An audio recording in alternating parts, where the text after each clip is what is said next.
എല്ലാവർക്കും അമ്പാടി റെസിപ്പീസിലേക്ക് സ്വാഗതം. പുറത്ത് നല്ല മഴയാണ് കേട്ടോ. നാളെയാണ് തുലാം 1, പക്ഷേ ഇപ്പോഴേ മഴ തുടങ്ങി. പിന്നെ നാളെ നവരാത്രി തുടങ്ങുന്നതല്ലേ.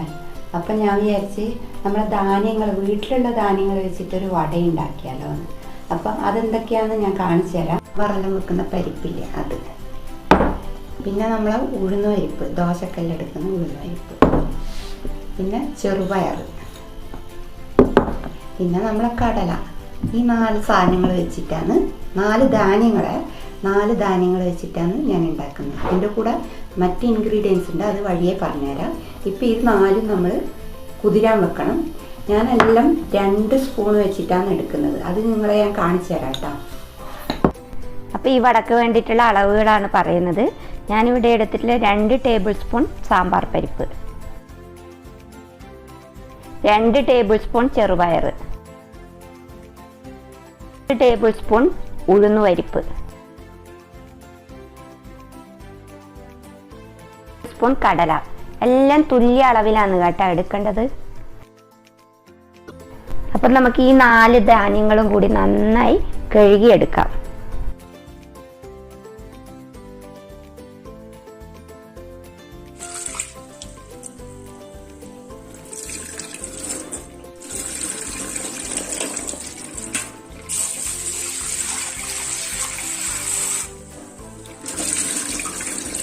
നല്ലവണ്ണം കഴുകിയെടുത്തിട്ടുണ്ട്. ഇനി നമുക്കിത് ഒരു 5-6 മണിക്കൂർ കുതിരാൻ വെക്കാം.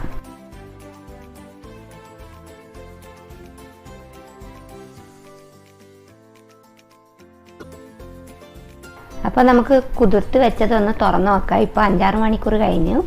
ഇതുപോലെയാണ് കുതിർന്നിട്ടുള്ളത്, കണ്ടില്ലേ?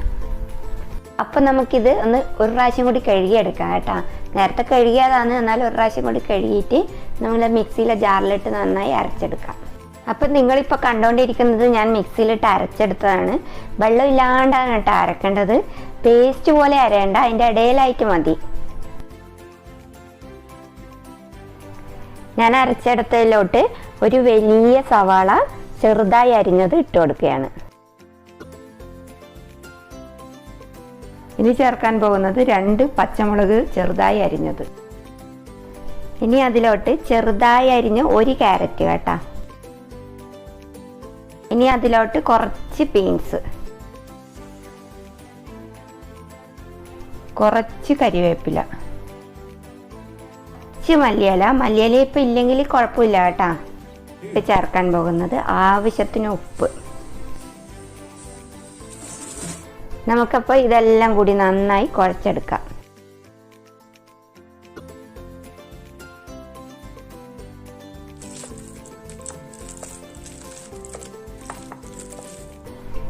ഞാനിവിടെ ഓരോ ഉരുളകളും അതിൻ്റെ അകത്ത് നിന്ന് എടുത്തിട്ട് ചെറിയ വടയാണ് ഉണ്ടാക്കുന്നത് കേട്ടോ.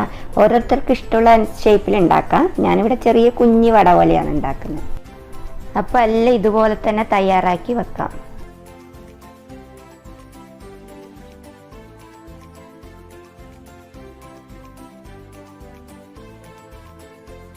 ഞാൻ കുറച്ച് ഇവിടെ റെഡിയാക്കി വെച്ചിട്ടുണ്ട്. ഇനി നമുക്ക് ഇത് വറുത്തെടുക്കാം.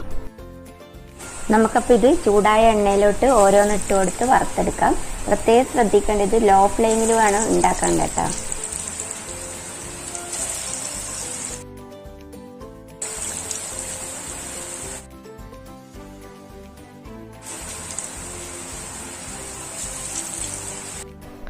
ഇത് ഒരു വശം നന്നായി മൊരിഞ്ഞ് വന്നിട്ടുണ്ട്. നമുക്ക് തിരിച്ചിട്ട് കൊടുക്കാം ഇനി ഓരോന്നും.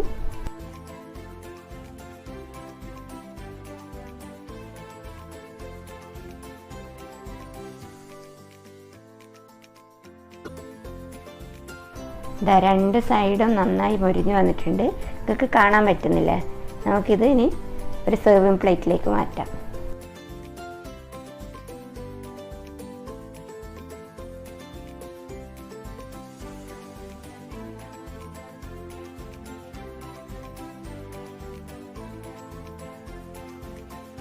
അപ്പോൾ നമ്മുടെ റെസിപ്പി ഇവിടെ റെഡി ആയിട്ടുണ്ട്.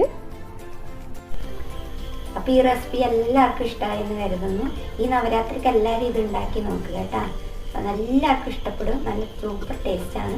നമ്മുടെ വീട്ടിലുള്ള സാധനമല്ലേ. അപ്പോൾ എല്ലാവരും ഒന്ന് ട്രൈ ചെയ്യണം കേട്ടോ. പിന്നെ ലൈക്ക് ചെയ്യാനും ഷെയർ ചെയ്യാനും കമൻറ്റ് ചെയ്യാനും സബ്സ്ക്രൈബ് ചെയ്യാനും മറക്കണ്ട കേട്ടോ.